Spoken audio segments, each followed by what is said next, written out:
ম্যাথের আড্ডার এই পর্বে আপনাদেরকে স্বাগতম। এই পর্বে আমরা লাভ ক্ষতি সংক্রান্ত আরও কিছু সমস্যা সলভ করব। এর আগে লাভ ক্ষতির উপরে একটি এবং শতকরার উপরে দুটি ভিডিও শ্যুট করা হয়ে গিয়েছে। আপনারা চাইলে নিচের দেওয়া লিঙ্কে দেখে আসতে পারেন।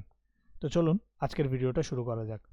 তো আজকে যে টপিকটা নিয়ে আমরা আলাপ আলোচনা করব সেটা হচ্ছে কোনো প্রোডাক্টের এ সংখ্যকের ক্রয় মূল্য সেই সেম প্রোডাক্টের বি সংখ্যকের বিক্রয় মূল্যের যদি সমান হয় সেক্ষেত্রে লাভ ও ক্ষতির পরিমাণটা কীরকম হবে।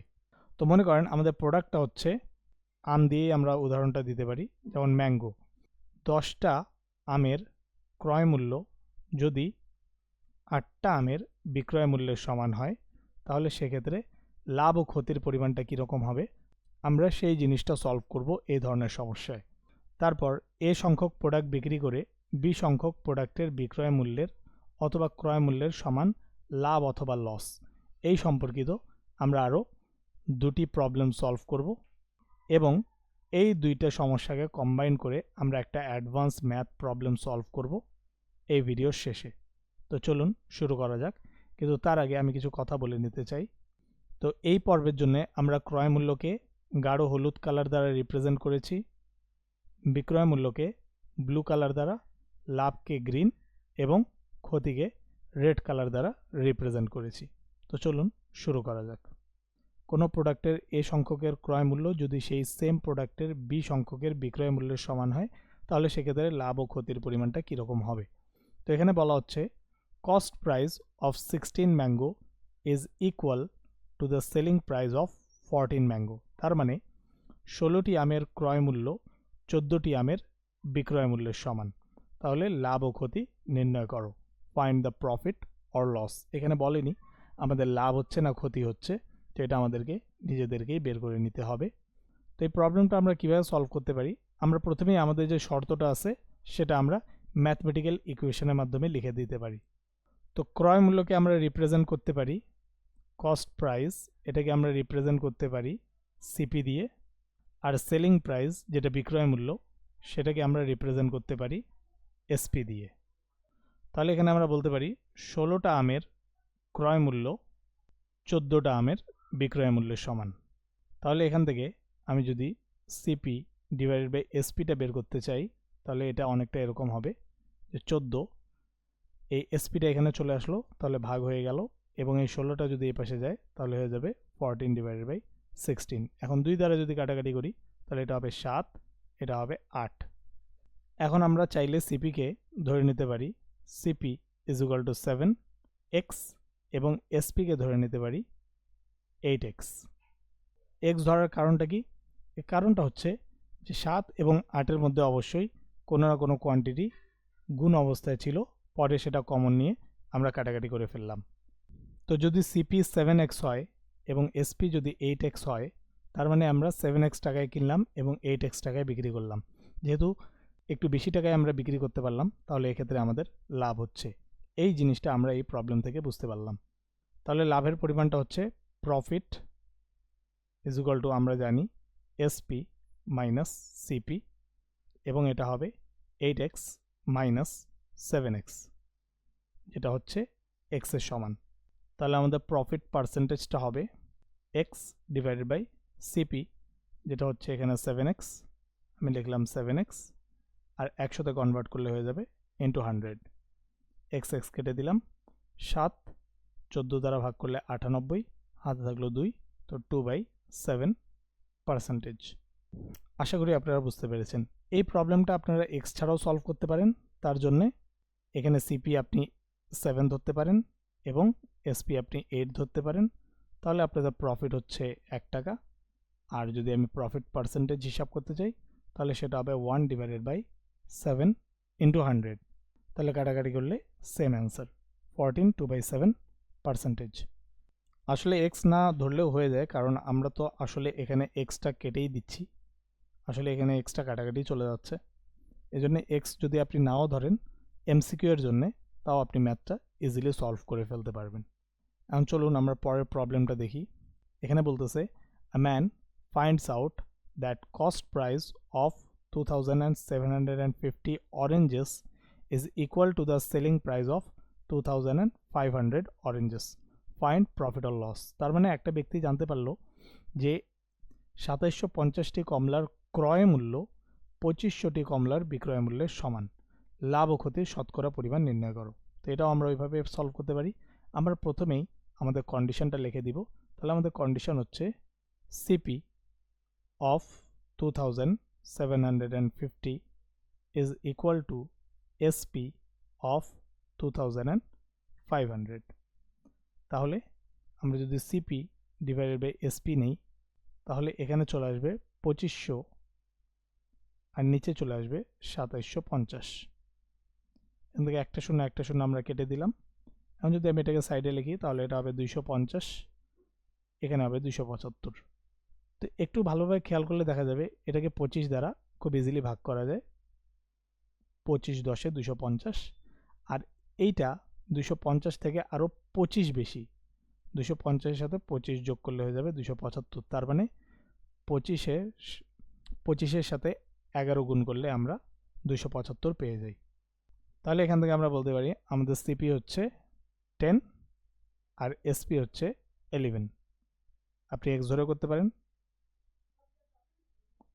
তাহলে প্রফিট হচ্ছে আমাদের এসপি মাইনাস সিপি, তাহলে এক্ষেত্রে হচ্ছে 11x minus 10x which is x.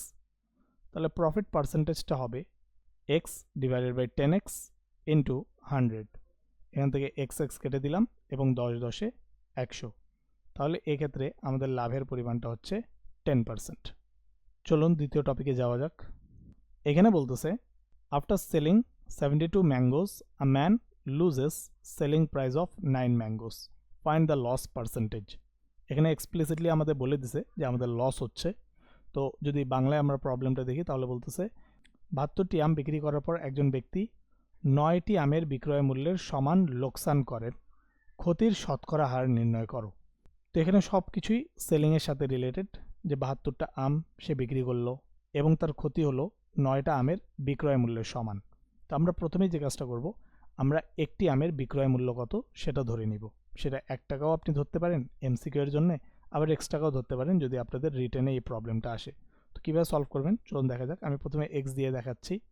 তো আমি এখানে লিখি সেলিং প্রাইস অফ 1 ম্যাঙ্গো ধরে নিতে পারি এক্স।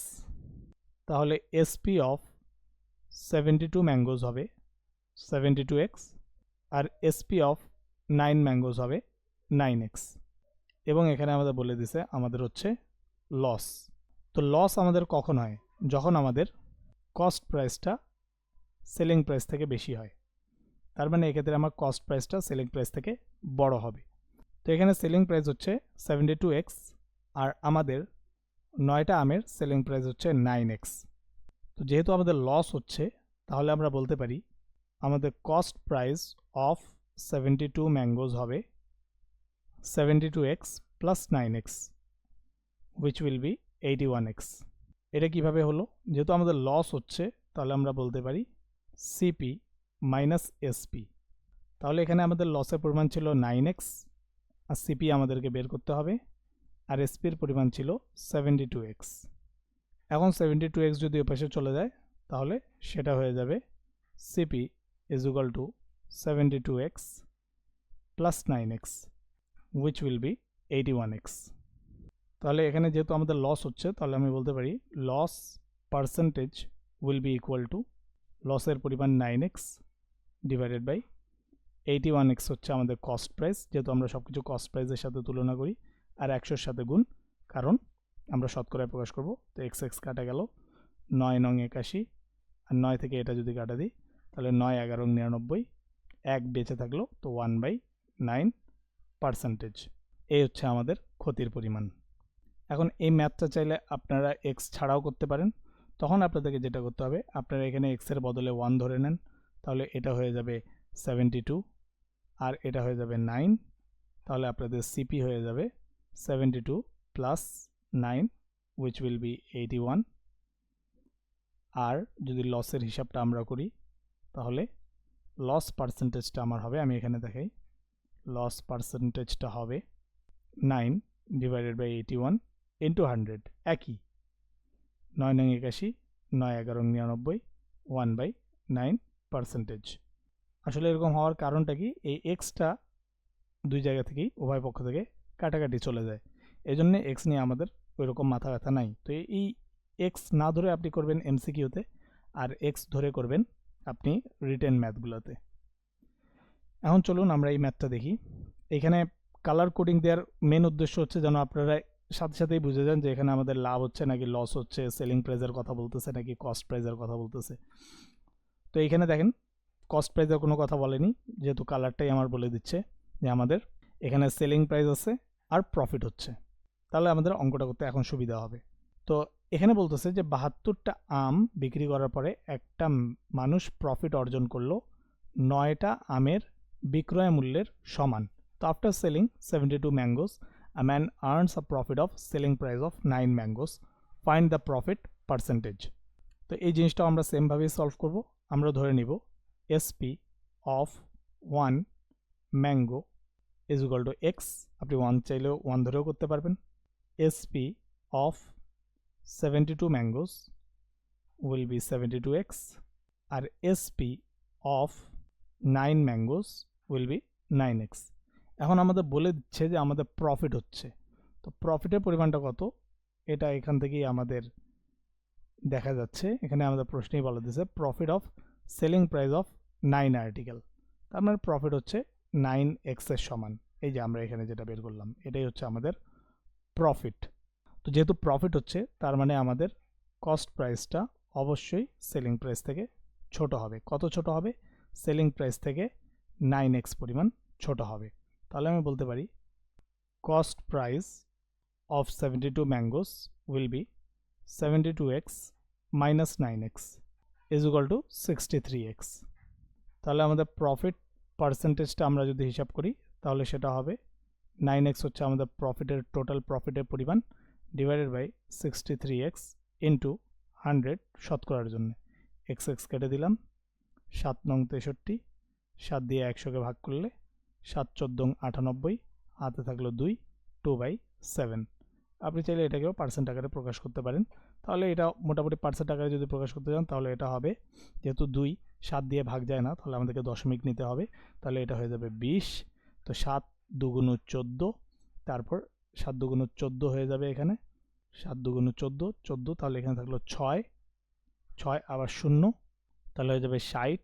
তাহলে 7 8 56, আবার থাকলো 4 5 7 35, এরকম কিছু একটা আসবে, 14.285%। এখন আমরা পরের ম্যাথটা দেখি। এখানে বলতেছে after selling 144 bananas a man earns a profit of cost price of 9 bananas। এখানে আর সেলিং প্রাইস দেয়া নেই, এখানে আমাদের দেয়া আছে কস্ট প্রাইস। তার মানে 144টা কলা বিক্রি করার পর একজন ব্যক্তি 9টি কলার ক্রয় মূল্যের সমান লাভ করেন। লাভের শতকরা হার নির্ণয় করো। তো 144টা কলা বিক্রি করার পর, তো যেহেতু এখানে আমাদের এখন ক্রয় মূল্যের সাথে তুলনা করতে বলতেছে, তো আমরা শুরুতেই ক্রয় মূল্য ধরে নিব। তো আমরা ধরে নিতে পারি CP of 144 bananas will be equal to 144, আচ্ছা আগে একটা ধরে নিতে হবে, cost price of 1 banana is equal to x। তাহলে কস্ট প্রাইস, এখানে আমরা ক্রয় মূল্য ধরে নিচ্ছি, তাহলে cost price of 144 bananas will be 144x, আর cost price of 9 bananas will be 9x। তো এখানে আমাদের আগেই বলে দিচ্ছে আমাদের প্রফিট হচ্ছে 9টি ব্যানানার ক্রয় মূল্যের সমান, তাহলে এটাই হচ্ছে আমাদের প্রফিট। তো এখানে আর আমাদেরকে বিক্রয় মূল্য বের করার দরকারই নেই, কারণ আমাদের 144টা কলার ক্রয় মূল্যের দামটা দেওয়া আছে আর আমাদের প্রফিটের পরিমাণটা জানা আছে। তো আমরা ইজিলি প্রফিট পার্সেন্টেজ বের করে ফেলতে পারি, which will be 9x divided by 144x into 100। 144 এটা কি 9 দিয়ে ভাগ যায় কি না, এটা বোঝার সবচেয়ে ভালো উপায় হচ্ছে আপনি 144 এটাকে আলাদা আলাদা যোগ করে ফেলবেন।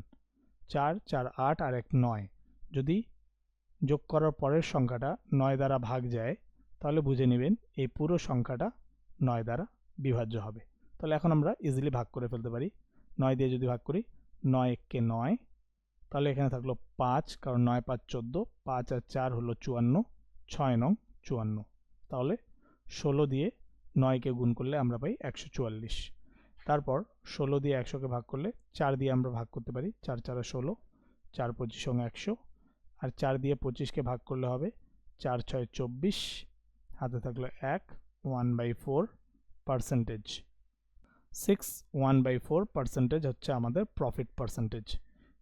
1/4কে আমরা জানি 2.5, তো আমরা এটাকে 6.25% আকারেও লিখতে পারি। তাহলে আমরা প্রথম টপিকটা শেষ করলাম, দ্বিতীয় টপিকটাও শেষ করলাম। এখন আমরা এই দুটো টপিকের কম্বিনেশনে একটা অ্যাডভান্স ম্যাথ সলভ করতে যাচ্ছি। তো চলুন ম্যাথটা দেখা যাক। তো ম্যাথের স্টেটমেন্টটা বড়, কিন্তু ম্যাথটা আসলে খুব সোজা। আমরা একদম আমাদের নোন যে প্যারামিটার সেগুলো নিয়ে আগাবো, কমপ্লেক্সিটির দিকে আমরা যাবই না। তো প্রথমে আমরা প্রবলেম স্টেটমেন্টটা পড়ে নিই। তো এখানে আমাদের বলতেছে, after selling 10 pencils a man earns a profit of selling price of 3 pen. তার মানে সে 10টা পেন্সিল বিক্রি করলো আর তার লাভ হইল 3টা কলমের বিক্রয় মূল্যের সমান।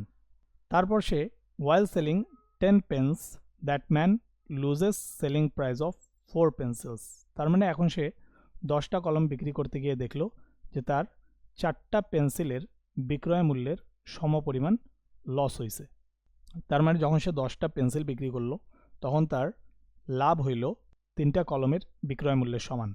তেমনইভাবে সে যখন 10টা কলম বিক্রি করতে গেল তখন সে দেখলো তার 4টা পেন্সিলের বিক্রয় মূল্যের সমপরিমাণ লস হয়েছে। এখন বলতেছে এখানে the numerical value of profit and loss percentage is equal and the cost price of pencil, তার মানে পেন্সিলের ক্রয় মূল্য is half of the cost price of pen. তার মানে কলমের ক্রয় মূল্য যত হবে পেন্সিলের ক্রয় মূল্য তার অর্ধেক হবে। তার মানে কলমের ক্রয় মূল্য যদি 20 টাকা হয় তাহলে পেন্সিলের হবে 10 টাকা। তেমনইভাবে যদি এটার ক্রয় মূল্য হয়ে যায় 10 টাকা তাহলে পেন্সিলের ক্রয় মূল্য হয়ে যাবে 5 টাকা। এখন বলতেছে আমাদেরকে find the ratio of selling price of pencil and pen. তার মানে পেন্সিল আর পেনের বিক্রয় মূল্যের আমাদেরকে রেশিওটা বা অনুপাতটা বের করতে বলতেছে। তো আমাদের কাছে একদম যেটা নোন প্যারামিটার, মানে যেটা দিয়ে শুরু করলে মানে কিছুটা হচ্ছে মাথার মধ্যে সেন্স করতেছে, আমরা সেটা দিয়ে শুরু করব। তো আমাদের যেটা সেন্স করতেছে সেটা হচ্ছে যে পেন্সিলের ক্রয় মূল্য কলমের ক্রয় মূল্যের অর্ধেক এখান থেকে। তো আমরা এখান থেকে আমাদের ম্যাথটা শুরু করব। তো আমরা প্রথমেই ধরে নিই যে আমাদের CP of pen is twice x. তাহলে আমাদের সিপি অফ পেন্সিল হবে এক্স, যেহেতু আমাদের বলা আছে যে পেন্সিলের ক্রয় মূল্য কলমের ক্রয় মূল্যের অর্ধেক। এখন আমরা আমাদের এসপিটা ধরে নিতে পারি যে এসপি অফ পেন ধরে নিই এ এবং এসপি অফ পেন্সিল আমরা ধরে নিতে পারি বি। তাহলে এখন আমাদেরকে বের করতে বলতেছে B is to A is equal to what. এর পরের প্রবলেম স্টেটমেন্টটা আমাদের বলতেছে যে আমাদের প্রফিট পার্সেন্টেজ আর লস পার্সেন্টেজ দুটের নিউমেরিক্যাল ভ্যালুটা সেম। তো চলুন আমরা আগে প্রফিট আমাদের কত হচ্ছে আর লস কত হচ্ছে সেটা বের করে ফেলি। তো আমাদের প্রফিট হচ্ছে, যদি আমরা একটু আবার প্রশ্নে ফিরে যাই তাহলে আমরা দেখতে পারবো এখানে বলতেছে আফটার সেলিং 10 পেন্সিলস, তার মানে 10টা পেন্সিল বিক্রি করার পরে a man earns a profit of 3 pen, selling price of 3 pen. তো একটা কলমের বিক্রয় মূল্য হচ্ছে এ টাকা। একটা কলমের বিক্রয় মূল্য যদি এ টাকা হয় তাহলে 3টা কলমের বিক্রয় মূল্য কত হবে? 3টা কলমের বিক্রয় মূল্য হবে 3A। তো এটাই হচ্ছে আমাদের প্রফিটের পরিমাণ। তাহলে আমরা এখানে লিখে ফেলতে পারি আমাদের প্রফিট হচ্ছে 3A। আর প্রফিট পার্সেন্টেজটা হিসাব করার জন্য আমাদেরকে লাগবে profit divided by cost price of that product. তো আমাদের কস্ট প্রাইস হচ্ছে ওই প্রোডাক্টের 10টা পেন্সিলের ক্রয় মূল্যের সমান। তো 10টা পেন্সিলের ক্রয় মূল্য কত হবে? যেহেতু একটা পেন্সিলের ক্রয় মূল্য হচ্ছে এক্স, তাহলে 10টা পেন্সিলের ক্রয় মূল্য হবে 10x। আমরা যদি এখন নিচে আসি তাহলে এখানে আমরা লিখতে পারি 10x ইন্টু 100। তাহলে আমরা পেয়ে গেলাম আমাদের প্রফিট পার্সেন্টেজ। তেমনইভাবে আমরা আমাদের লসটাও হিসাব করে ফেলতে পারি। আমাদের লস হচ্ছে 10টা কলম বিক্রি করার পরে that man loses selling price of 4 pencils. তার মানে 4টা পেন্সিল বিক্রি করলে আমার যে পরিমাণ লস হইতো সে পরিমাণ লস হচ্ছে আমার 10টা কলম বিক্রি করার ফলে। তাহলে একটা পেন্সিলের বিক্রয় মূল্য হচ্ছে বি, তাহলে 4টা পেন্সিলের বিক্রয় মূল্য কত হবে 4b। তাহলে এটাই হচ্ছে আমাদের লস অ্যামাউন্ট। তাহলে আমি এখানে লিখে ফেলতে পারি loss is equal to 4b। এখন যদি আমরা লসের পার্সেন্টেজটা হিসাব করি তাহলে সেটা হবে 4b divided by cost price of 10 pens. তাহলে একটা কলমের কস্ট প্রাইস হচ্ছে টুয়াইস এক্স, যেটা আমরা একটু আগে ধরে নিয়েছিলাম। একটা কলমের কস্ট প্রাইস হচ্ছে টুয়াইস এক্স, তাহলে 10টা কলমের কস্ট প্রাইস অথবা ক্রয় মূল্য হবে 10 দুগুণ 20, 20x ইন্টু 100। তাহলে আমাদের লস পার্সেন্টেজটাও বের হয়ে গেল। এখন শর্ত মতে আমাদেরকে বলতেছে প্রফিট পার্সেন্টেজ আর লস পার্সেন্টেজের নিউমেরিক্যাল ভ্যালুটা সেম। তাহলে আমি বলতে পারি 3a divided by 10x into 100 equal to 4b divided by 20x into 100। উভয় পক্ষ থেকে 100 100 কাটা গেল এবং উভয় পক্ষ থেকে আমরা এক্স এক্স কেটে ফেলতে পারি। তাহলে 10 দুগুণ 20, 2 দুগুণ 4। এখন আমাদেরকে বের করতে বলছে প্রশ্নে যে পেন্সিল আর কলমের বিক্রয় মূল্যের অনুপাত কত। তাহলে বি ডিভাইডেড বাই এ। তাহলে এখন আমরা যদি দেখি আমাদের বিটা হচ্ছে এখানে, তো এটাকে যদি আমরা এখানে নিয়ে যাই তাহলে এটা হয়ে যাবে B by A equal to, আর যেহেতু এ কে এখানে নিয়ে গেছি তাহলে 2কে এই পাশে নিয়ে আসবো, তাহলে উপরে থাকবে 3, নিচে চলে আসবে 2। তাহলে আমাদের বলতে পারি পেন্সিল ও কলমের বিক্রয় মূল্যের অনুপাত হচ্ছে 3/2। তার মানে এখান থেকে বোঝা যাচ্ছে আমাদের পেন্সিলের বিক্রয় মূল্যটা কলমের বিক্রয় মূল্য থেকে বেশি। তার মানে পেন্সিলের বিক্রয় মূল্য যদি হয় 30 টাকা তাহলে কলমের বিক্রয় মূল্য হবে 20 টাকা। তো আজকের সেশন এই পর্যন্তই। আপনাদের যদি কোনো প্রশ্ন থাকে তাহলে আপনারা কমেন্টে অবশ্যই জানাবেন, আর আপনাদের যদি কোনো স্পেসিফিক ম্যাথ প্রবলেম সলভ করতে হয় তাহলে আপনারা সেটাও কমেন্টে জানাতে পারেন। আর আমার যে বাকি ভিডিওগুলো সেগুলো আপনারা এখানে দেখে ফেলতে পারেন, আমি এখানে কোথাও উপরে অ্যাটাচ করে দিব। ধন্যবাদ সবাইকে।